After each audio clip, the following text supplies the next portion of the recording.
এই গোপুর ঘরে ঢুকলাম, দেখি গোপুর খাওয়া হয়ে গেছে।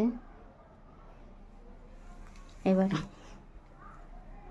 ভোগ তুলে নেওয়া হবে, তাই আর একবার গোপুকে দেখিয়ে দিলাম। এই বড় গোপুটা আমার দাদার কিনে দিয়ে গেছিলো, আর ও নেই। আর এইটা ছোটোটা আমার, এটা আমাকে একজন গিফট করেছিল।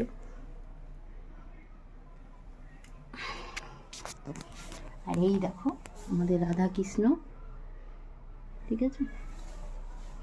এই আমাদের মা লক্ষ্মী,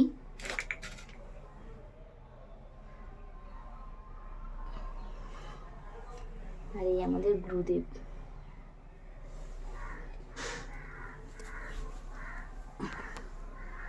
আর কিছু ছবি আছে যেগুলো দাদা খুব ভালোবাসতো, তাই লাগিয়ে রেখেছিল। এই দাদার গোপাল।